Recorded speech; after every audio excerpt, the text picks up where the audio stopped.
this is Tracy with Knots and Yarn. Today I'm going to attempt to make a 20-ounce skinny tumbler sublimated in my mug press. I've done this twice, so I figured I'd give it a try for you guys online, see if it helps you at all.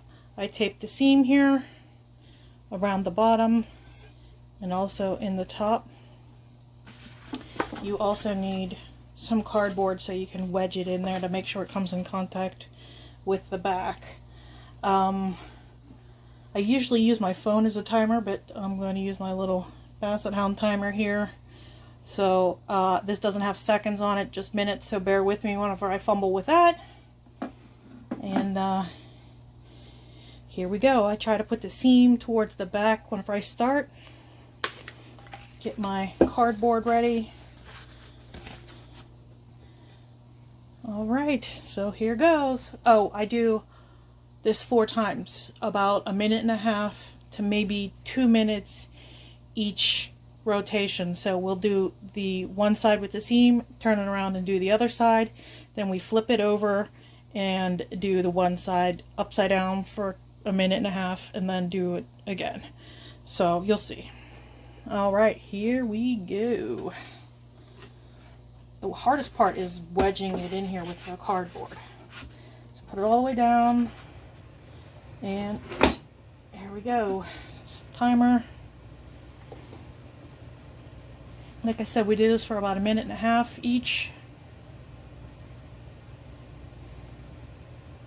Hardest issue that I've found, and this is only the 3rd tumbler I've ever done, is a little bit of the ghosting at the top and at the bottom. Mostly because you try to make the design as big as possible, and you want it to go all the way to the edge of the cup, but sometimes it's hard to get it taped down flat without any kind of ripples or anything that would show some ghosting. So I think I'm going to have to count the 30 seconds after this because this doesn't show the countdown.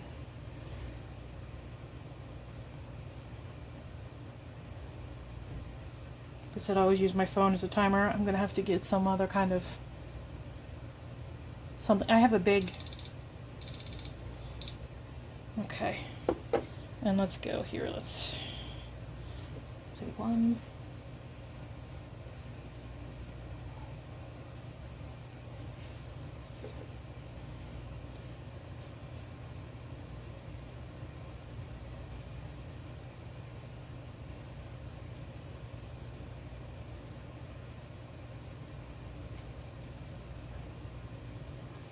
21.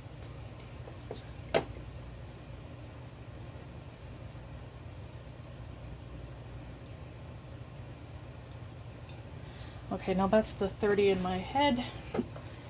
I believe they updated the software, and all of the lights were actually lit up right before I opened this. So okay, I turned it around. You can see the seam is now facing this way, and we're trying again with the second. Gotta get something to use to hold it because it gets hot. Actually, I need 2. I need to get some gloves.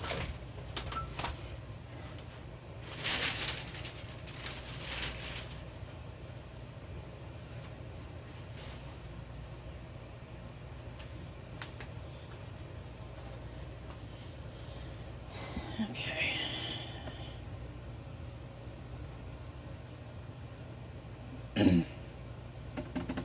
Sorry, it's real time.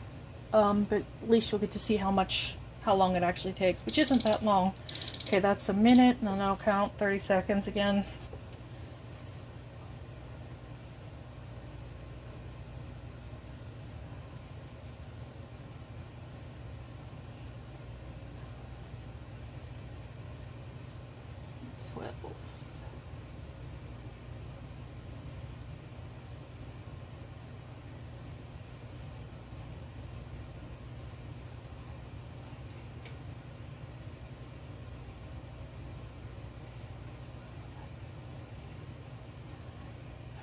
Okay, 30. Now this time, none of the lights lit up. I think it has to be in there to sense it a certain way. So you can't really rely on the lights. All right. So there's the bottom part. Let's flip it over. And again, I put the seam towards the back. And with this, ooh, that's toasty. You want to kind of do it up a little bit so you can get the lip, because if not, it'll come down below. So you only go about halfway. Wow, that's hot. Definitely need better heat resistant things. So it's not all the way down, as you can tell. It's hard to do this with... Okay. Here we go again. Let me know if you like these kind of videos. I know there's a lot of them on YouTube, but I figured I'd, you know, show you from somebody that's just starting out with all of the sublimation thing. If I can do it, you can do it.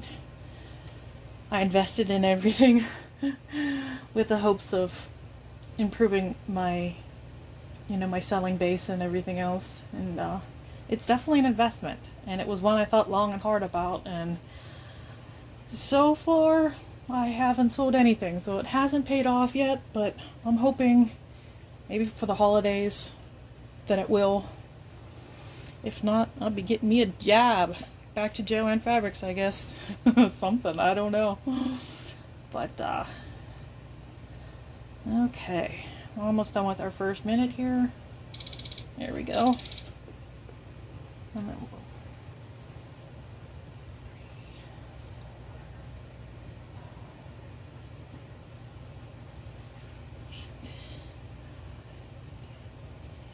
See, that's lit up this time.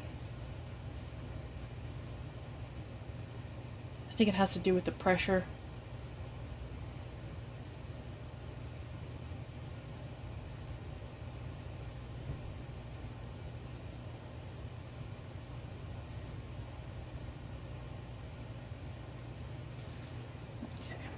Okay. Ooh, toasty.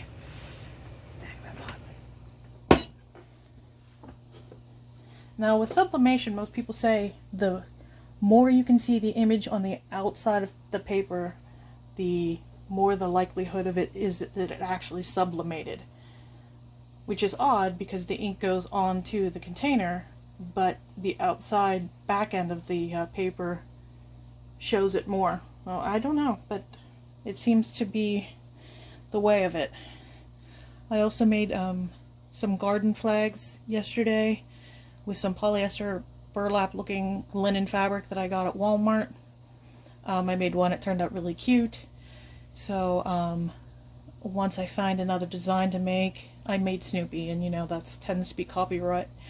So once I find a design that I can do, I'll do a video on how I made those. I had to print 2 different sheets because I only have the normal formatted printer, and the garden flags are 12 by 18.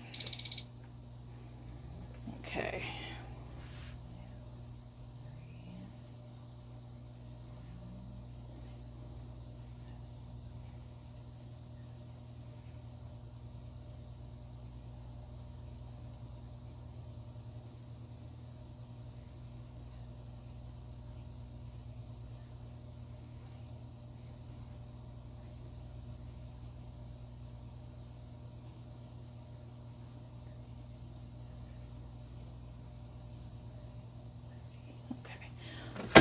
Alright, that is the full course on all of these, but what I'm going to do is, and I forgot that I did this last time, I'm just going to press it again for a few more seconds just to make sure we got the full bit of the center of it.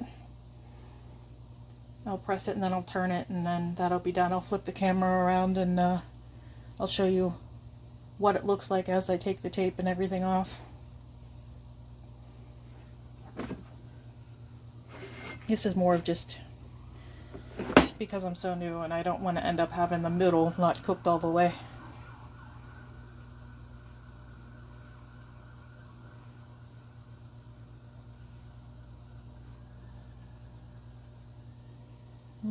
Police and fire trucks going on outside. Yikes. Okay.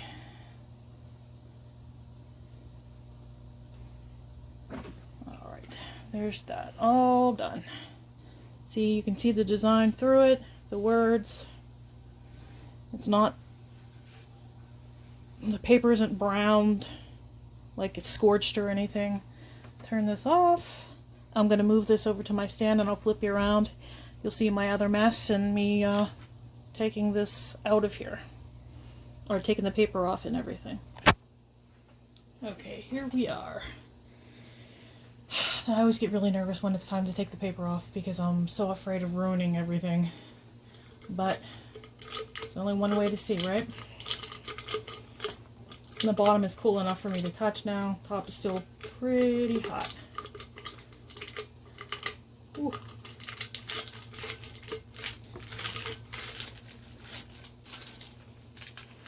This is the Cricut heat tape. I haven't tried the metal stuff that most everybody else uses because I bought this when I got the mug press. And there, you know, no local stores sell the other stuff. It seems to be working. I haven't had any problems with it showing tape marks on my projects, so I'm pretty happy with it. A little pricey, but everything Cricut makes is, you know that. Okay.